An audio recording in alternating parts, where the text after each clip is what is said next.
Good evening and welcome to another episode of the Eve Prosper Market Show. I'm your host Lockefox and I'm here with the market news, the in-game news, and everything you need to know to be up to date with Eve and the market. So we're going to start where we usually start and talk about some show details to the soothing view of the Jita Undock Cam. First, make sure you guys, if you want to interact with the show, to come join us on the Tweetfleet Slack server. Information will be in the channel info below. I'm not in-game very often these days, thanks to a lot of real-life conflicts, but I'm on Slack constantly, so if you guys want to get in touch with me, that is the very best place to do it. Also, if the stream is not your thing, or if YouTube is not your thing, we are publishing this as an audio-only podcast feed as well. Information will be at eveprosper.com. Also, I'd like to note we are really close to the 1,000 subscribers mark on YouTube, and that is a huge thank you to everyone who's following there. We could still use some more followers on the Twitch channel at Eve Prosper since we did the transition over about a month ago. But we're doing pretty good on numbers there. So once we hit 1,000, I'm going to see if I can give away a couple of Plexes here and there for you guys. So thanks again for that. Also, speaking of Plexes, if you want to support the show, be sure to stop by our Patreon. It's completely voluntary. We do not gate any content, but this is not a free thing to produce, and any and all support is greatly appreciated. So if you want to stop by and throw a couple of bucks in the tip jar, buy the team a beer, we would greatly appreciate it. I have no new patrons to report yet, but that's perfectly fine. We had a really successful first month, and I do owe you guys some new content, so keep tuned there. With that out of the way, we're just going to blast right through that and go straight into the news. So if you were following the news, it has been a really busy week. That there has just been a ton of news, and a ton was released today, so let's see if we can get through all of it. First on the top of the docket is Burn Amar has been announced, with Goonswarm changing the CFC title to the Imperium and announcing that they're going to challenge for the throne, the Emperor's throne, and all of a sudden turning into Dirty Rotten RPers. They have decided that instead of doing Burn Jita, they will be doing Burn Amar. Now, I don't have details on when this starts yet, but if you want to get speculating, the places to do so would be in Tech 3 markets, mineral markets, and industrial supply markets. Things like advanced materials and PI should all be things worth watching. If you are interested on how to do so, check the blog. I wrote an article about it for thematani.com a couple of years ago, and the advice still stands. So with that, also, there was the Plex for Good. If you've been watching the real life news, there have been a couple of really awful earthquakes in Nepal, and Plex for Good has been spun up to help support that. There have been a lot of excellent efforts going on. For one, Scott Manley, who you might know if you're a Kerbal Space Program guy, or he's a pretty big space nerd, donated a buttload of Plexes on his YouTube and is encouraging everyone else to do the same. Also, Wingspan TT, or Chance Ravine of the CSM, has started a campaign to match Plex donations up to 100, so go check out Wingspan TT on YouTube for more information there. And then I didn't get the final numbers, but Loki for Loki also did a live stream where he managed to raise a ton of money. Now, I would love to jump in on this. Unfortunately, I do not have the free time to really run a project for you guys, but I sincerely and enthusiastically ask that if you can give, do give. This is a pretty big mess, and there are a lot of people who could use the help, and the Plex for Good initiative has done a lot of good in the past, and we have an opportunity to do a lot of good on this one. So just donate if you can. anything helps, that kind of thing. So, moving on to something a little less serious, Eve hit its 12th birthday this year, and we're going to talk about some of the fallout of that a little bit later. But everyone was gifted a CA3 and a CA4 implant for the Genolution set, which is a great newbies set. And also a couple of clothes. Also, it's worth noting that ZKillboard and EveKill will be over-reporting the prices of the CA3 and CA4 implants in losses. So before you start throwing people under the bus for losing a 10 billion-esque pod, realize that the prices are going to be screwed up for a few weeks. The developer over at EveKill is maybe working on a fix for it to try and fix some of the numbers, but there's going to be some hilarious kill mails in the meantime. Moving on, there has been a leak from CC that you can start going through the unidentified wormholes.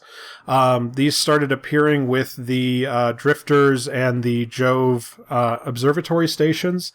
And whenever players would get close to them, the drifters would fire on you and destroy you with great prejudice. But it seems that on Singularity, people have been able to start slipping through these things. Because of that, keep tuned to Hydrostatic. We will be having a special lore panel, I believe, next weekend. So keep tuned to the Hydrostatic Eve Twitter channel if you guys want to know what's going on there. There's a lot of interesting lore going on and a lot of speculation, and it is a great time to be digging into that kind of stuff. So, new wormholes, new space, new PvE opportunities. Moving on, Alliance Tournament 13 has been announced. I'm a little disappointed that we haven't seen an announcement for a new Neo tournament. It might be that the Eve NT group is taking the spot of the Neo team, but I know that my buddies in Aderon Robotics were looking forward to supporting a Neo team, but with this being the Alliance tournament and Marcel being a rugged individualist, doesn't look like they'll be able to participate this year, which is unfortunate. Should be coming out August 15th, so there's a lot of time to prep. Also, as far as dev blogs go, a new update to the FozzySov blog has happened.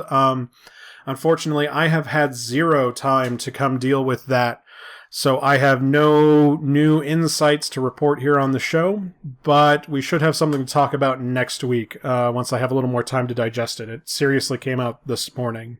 Moving on to the next topic, I don't know if you guys saw from FanFest, but Rix Javix of A Band Apart and Stay Frosty produced a series of posters, and they were available at FanFest to purchase. It looks like they're going to be available for the rest of the world to purchase. Now, if you're in the States, these shipping charges are frickin' It's more to ship the posters than it is to buy the posters.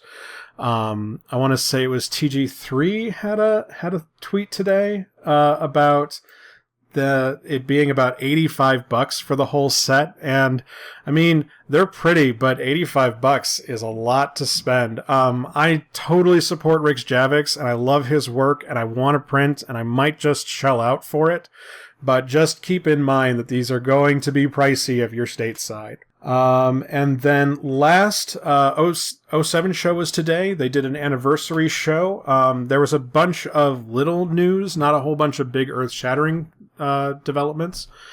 I guess the biggest news is players' side, for instance, that Capstable is launching a new bit of network, podcast network. They're launching a new show, the CSM Watch.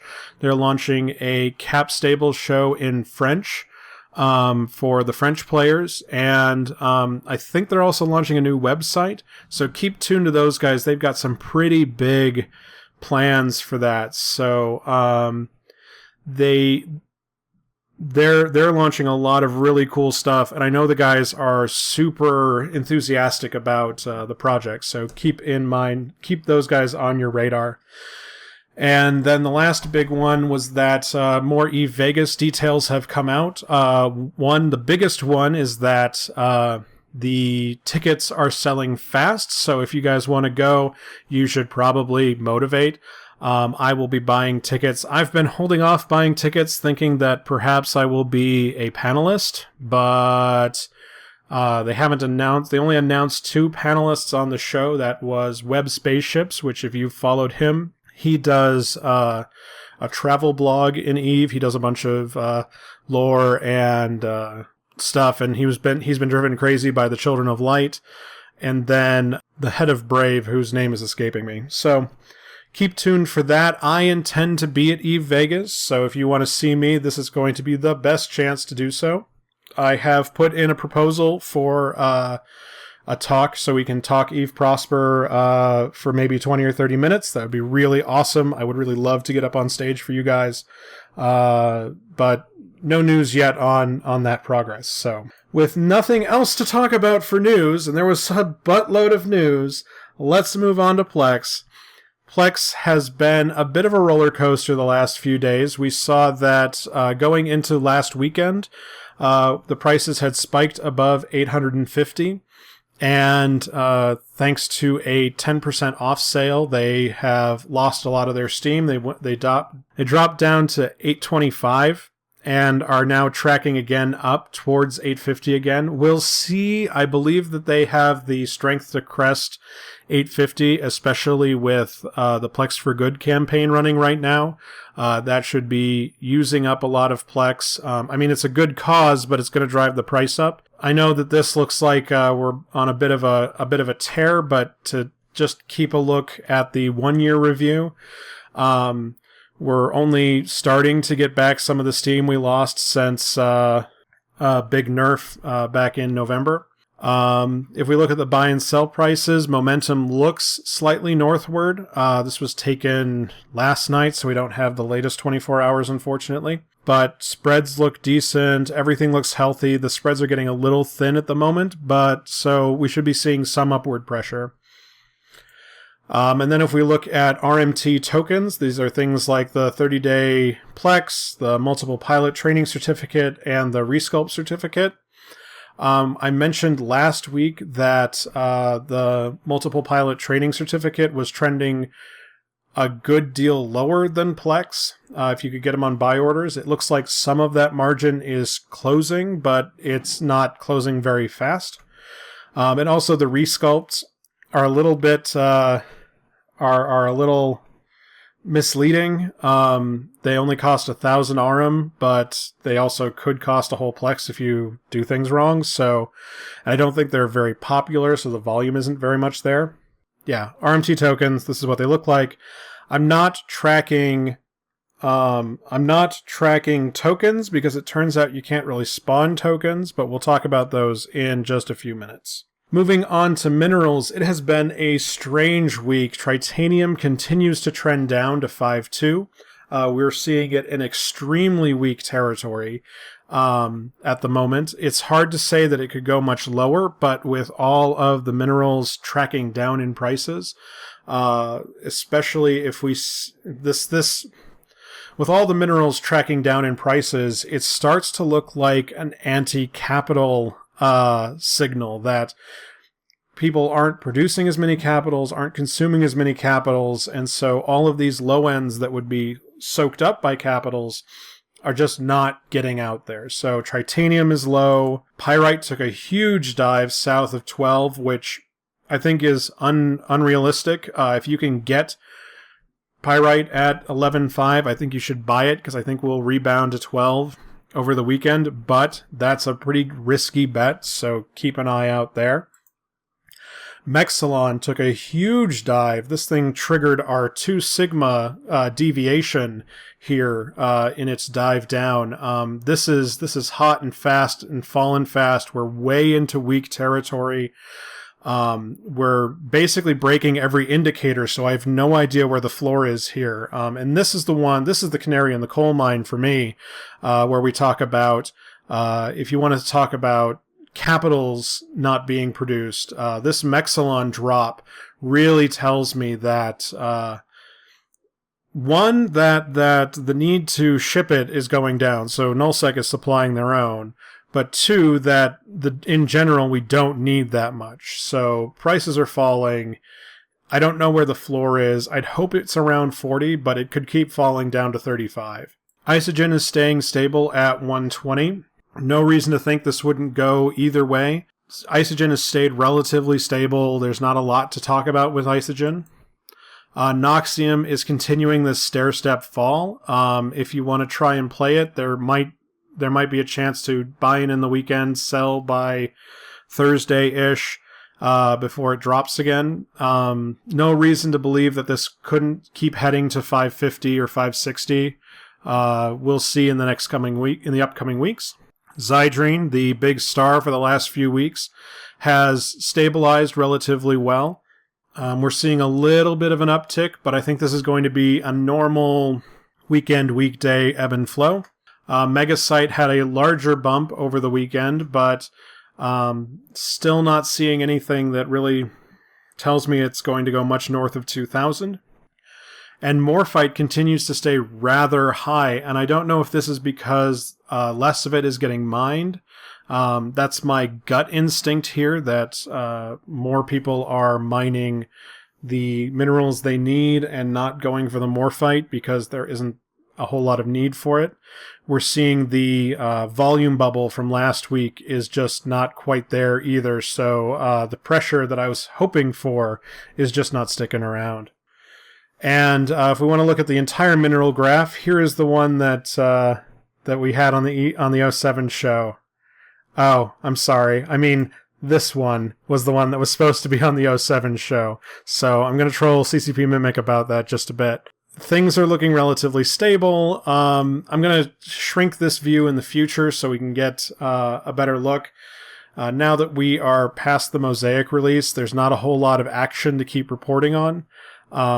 We've seen that Tritanium has fallen and it looks like it's bottoming out. We've seen that Isogen has stayed relatively stable. Mexilon keeps falling and is still showing pressure to keep falling.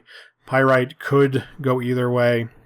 But now that we don't need the view back to FanFest, we're gonna shrink this up so we can get a better look at what we really need to know to speculate. Moving on to fuel. Fuel is a bit of a weird one this week. We keep seeing the strength in helium isotopes as they tick over 700. They're keeping their strength, and so if you have a penchant for ice mining, Amar isotopes are a pretty good place to be. Of course, Caldari ones are the best and brightest, but getting onto those rocks during especially a U.S. time zone can prove difficult.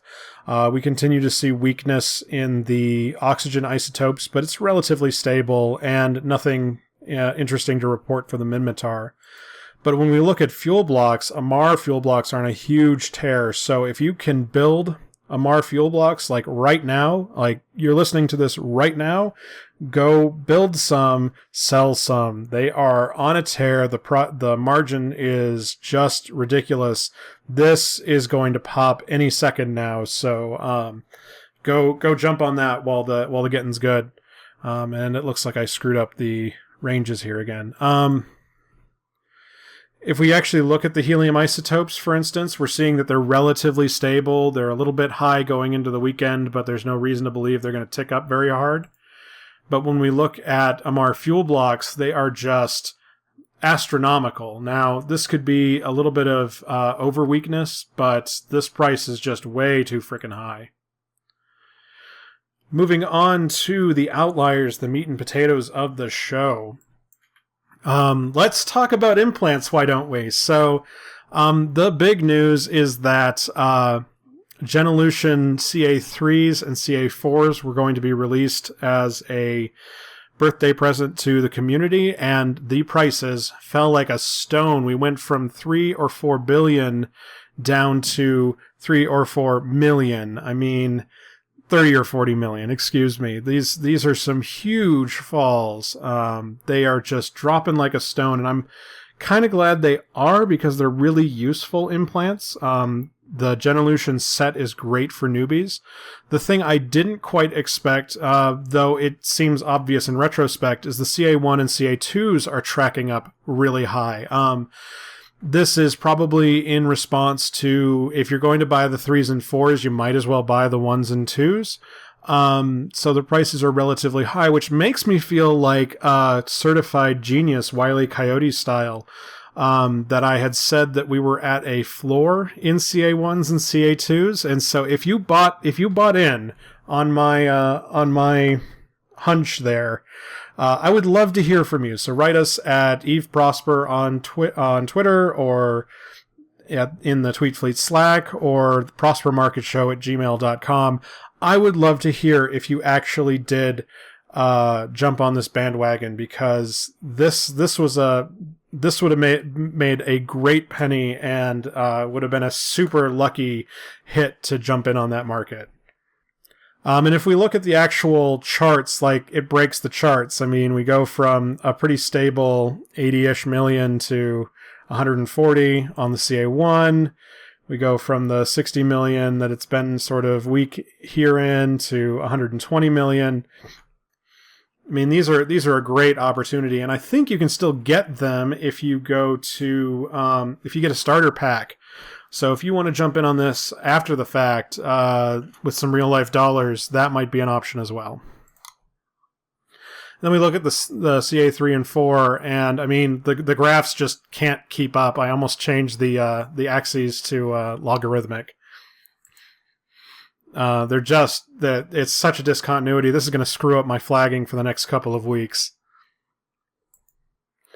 The other one that was interesting the last couple of weeks has been the 1000 ARM token. If you were paying attention last week, I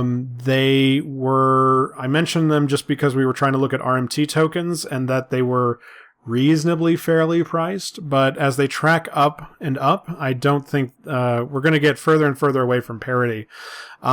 This one I think is going to be an interesting one to jump on for traditional speculation, but I don't have any particularly good insight as to which way things will go. Volumes traded are supremely low. We're talking tens a day at most, but this one would be an interesting one to jump on if you wanted to ride along. I keep hoping they'll let you spawn these things and we'll get down to parity with them, but I think we have to liquidate a lot more of the ARM out of accounts to let this happen. Another one that we'll be watching, and I'll be transitioning this to our forced group in the next show. Strontium clathrates have been on a tear since it was mentioned that they would be used as fuel for the Entosis link. Right now, the Entosis link is mostly useless. It'll let you get information from drifters and from the Jove observatories, but right now the whole point of them is to produce them so that when FozzieSov goes live, people can start breaking shit. Prices have tracked up. I expected prices to crest a bit higher because the yields on Strontium should be pretty low. I'd like to see a final price of 500 a unit, but we'll see if we actually get there. It might take more time until FozzieSov releases to actually see this tick any further up. Moving on to moon markets, we saw some really big moves. Dysprosium took a sharp dip over the week. Not exactly sure if you've been watching every week. I know back in January or December, I had mentioned that Dysprosium had taken a leap up. This is mostly a correction, but it may also be an overcorrection. If you want to speculate, this would be a pretty decent time to buy Dysprosium, but know that with as weak as the Tech 2 markets are at the moment, that it could still fall, so it's a risky bet. Also, Scandium, which I can never remember which rarity Scandium is, took a similar nosedive. This might be someone selling out. This might be just a market correction. We're seeing a lot of weakness in these moon markets, and we're going to continue to see a lot of weakness until we see a lot more Tech 2 consumption drive to consume it. So we may be driving down towards a new normal, but I mean, the floor on a lot of these products is going to be dictated by the price of fuel more so than the price of the actual rare component. Pharaoh Gel is tracking down pretty significantly. It's still showing a signal that it could go down, but it also could be bottomed out. I don't expect it to rebound, though, so I wouldn't call this a buy. But if you are a Tech 2 producer and you are producing the high ends, I believe Pharaoh Gel goes into, I want to say it goes into sensors and reactors. This might be a decent chance to buy in, hoping for the price to normalize out. But again, don't expect the price to rise very much, so there's not a lot of speculating to do here.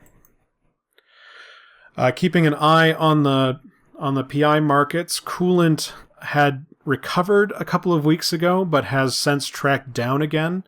Not really sure where the floor is on here. We keep bouncing against this oversold line, and not sure where we're going to end up. It's a pretty decent bet to buy in.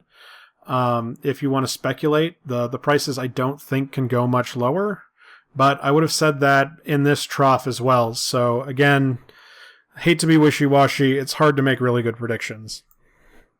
Enriched uranium, though, had taken a turn back. It looks like it overcorrected up and is settling back in at 10K.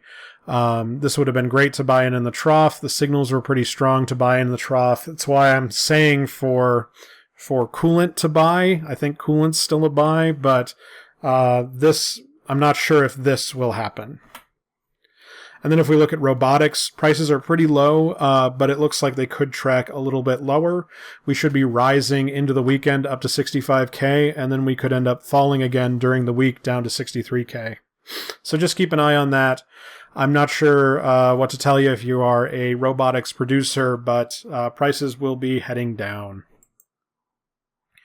Moving on to ships. This one has been an interesting one. The crane has been up and then down, and I don't know why I didn't catch it on its rise up, but it is falling way down now. I think right now it is overcorrected, so this would be a great chance to buy in some cranes, but I don't know when it will correct. So just keep an eye out there. We could have producers overproducing, so it may fall a bit further. Signals say that it has a little more room to fall, but south of 120 million, I think the prices are really good, and to hold on to come back to 125 or 130 million might be a decent thing to do. Also, I had highlighted that the Caldari faction warfare had been cashing out the last few weeks, and it looks like we're reaching the trough of that at the moment. The Drake Navy issue continues to fall. Hopefully I believe this is the floor. We'll see how it goes. I kind of expected the cash out to be finished by now, and I hear rumblings that the Galente are trying to turn the tides to do their own LP drives, so we may see this wrapping up either this weekend or next weekend. Another interesting one to track, if you're watching the Tech 1 market, the Tech 1 hull market is going to be interesting, especially with the weakness in titanium, pyrite, and mexilon, which should be overcorrecting the added value of Zydrine and Megasite. So prices should be driving down. I would expect this to keep tracking. Signals say it's a buy, but I think it's going to keep falling. That's the Abaddon, by the way. And then the Prophecy is tracking low-end minerals. I'd expect this one to keep falling. If it goes all the way down to 45, this would be a great chance to buy, I believe. But the prices are a little bit weird. This could be the floor. I think it has a little more room to fall, especially with as far as Mexilon could fall. We could keep seeing weakness in this particular market. The Hyperion's a similar story. Volumes aren't very high, but prices keep falling. It looks like we're reaching a equilibrium. So if you are a betting man, this would be a buy. But again, with Mexilon being as weak as it is, and without being able to see the floor on Mexilon, this is going to be a risky bet. Rox took a dive and have since corrected. If you bought in on Rox, it is time to sell. Prices are not going to get any better. This overcorrection will probably right itself over the next week. This is the Sovereignty Blockade Unit, SBUs. There hasn't been a plan specifically announced about what's going to happen with the ones that are left over. It's reasonable to expect that CCP will buy them out. But this is going to be a case of musical chairs. You don't want to be the last person with the SBUs. There's been a lot of heat down in the south, and a lot of coalitions machinating against each other. I'm probably going to edit that out. Grinding against each other, and we could still see use for SBUs. But like this current uptick, I think is really temporary. And if you can sell, now is an excellent time to sell. I think the prices are only going to go down from here. Another interesting one is the Firbolg. This is a fighter drone. The prices had tanked a couple of weeks ago. Not exactly sure why, but have since recovered. I think they're still overvalued, especially again with the falling low-end mineral prices. So if you have Firbolgs, this would be a great chance to sell. I expect them to fall to, I believe, the 20 million mark in the upcoming weeks, so we'll see how that goes. Another interesting one, and I think this one might be just some speculator buying out the market, is the Geese DMC C-type 10 meganewton micro warp drive. I try not to highlight these, but this was a particularly high crest. If the prices can get corrected, one of two things will happen. Either it will decay back to the 80 million mark or whatever the steady state is over the next 2 weeks, or it will crash and it will bounce off that floor that it was at before. So we'll see where it goes. This one might be worth keeping on your radar for the next couple of weeks just to see if there's an opportunity. Volumes are reasonably healthy for how much they're worth. This might be a good chance to jump in. And if you have them or find them in exploration, absolutely go sell them. This is the best time to sell them.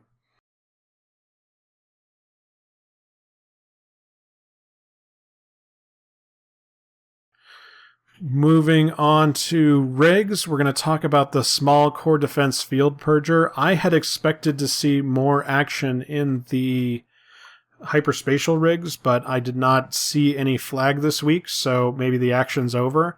The core defense field purgers are tracking up. This looks like a market buyout, so I expect the current high price to be unstable. This would be a great chance if you are building them to go and sell a bunch. Volumes are reasonably low at the moment. It's not that great a rig to have in your thing, and I probably shouldn't have highlighted it now that I look at the volumes, so whatever. Crap, things are out of order again. This is the Caldari Navy Stasis Web of Fire. It keeps tracking down. It will keep tracking down until Caldari faction warfare guys stop cashing out their loyalty points. I'm not exactly sure who would buy these when the Galente one is better, and when there are so many other ones in the class that just are better. I don't know what you'd use a Caldari Navy Stasis Web of Fire for, where you wouldn't pick something else entirely, but prices are tracking down. This would be a good chance to buy in if you want to wait for the rebound, but again, it's not that popular an item. Another interesting one is the Ice Harvester Upgrade 1. Took a big jump up. We saw that volumes are relatively healthy.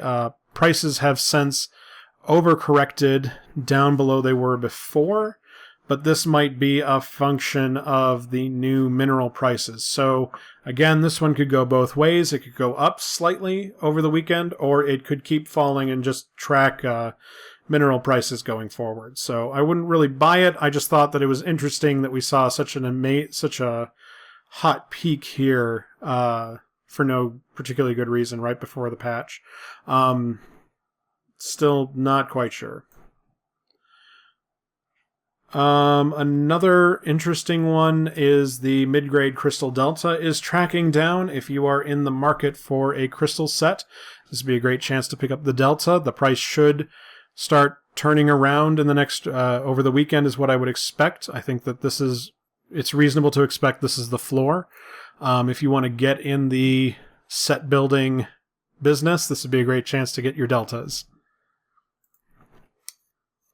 And then the last part of the show, we're going to talk about predictions from last week and see how good or bad I am at this. One has been the Echelon, which has been kind of perplexing me for the last few weeks. They are tracking, the bubble finally burst, but we're still not seeing a lot of volume. So I think this is still a function of speculators washing each other's hands. That it's just sort of going between the same speculators. This would be a great chance to buy in if you believe that another spike is in the future. This would be a great place to gamble. But we could just as easily see that all of the fun is over and it's time to go home. So just keep an eye on that. The volumes aren't particularly great. Prices are as low as I think they will be for a while, but we'll see what happens. Ferox was another one I tracked last week for dropping so low so fast, but it looks like it's just tracking the price of minerals. This is going to be this is a picture you're going to want to keep in mind in the upcoming weeks. As minerals continue to fall, this is going to be basically the rate at which T1 items should fall. No reason to believe it'll go either way. I think that prices are going to keep falling. I don't think this is an opportunity to invest either. So just keep an eye on your T1 items. And if you are a T1 builder, just put down your tools until the stuff bottoms out, because falling mineral prices are just bad for you. Another one I had been tracking, and I've brought it up a couple of times because I honestly can't seem to tell the difference between a Scorpion Navy issue and a Rattlesnake for some reason. I had almost highlighted this last week, and if you're watching live, I did highlight it last week. I think we're in the floor at the moment, and this would be a great chance to buy them up, but only about 20 a day sells. So, the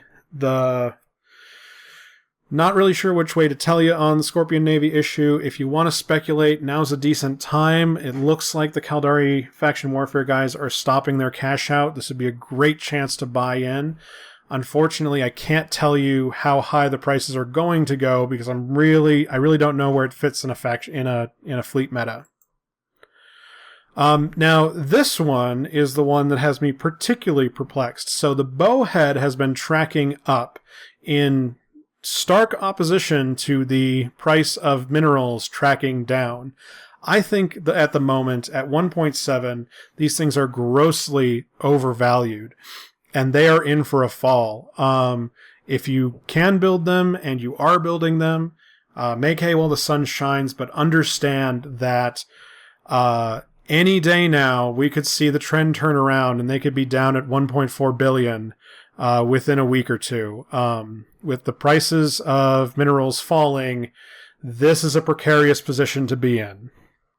So with that, we're going to end the show, the official show, and we're going to do, With that, this is where we're going to end the official show. Thanks again to everyone who tuned in live on Twitch. If you want to follow the show, all you have to remember is Eve Prosper. That will get you to Twitch, to Twitter, to YouTube, and to the blog at eveprosper.com. If you like what we do here and you like the analysis and all of the work we put in, we encourage you to come stop by our Patreon page to throw into the beer fund. It is severely appreciated if we get enough people to support us there. We will produce extra content. We have some stuff in the pipeline, so keep in mind there. Tune in every week live on Twitch at 0200 Friday. That's Thursday night U.S. time. And the show is always on YouTube the same night. Also, if you are not video inclined, the show will be on an audio-only podcast the next morning. So thanks again for everyone who tuned in live. This has been the Eve Prosper Show, and I will see you all next week.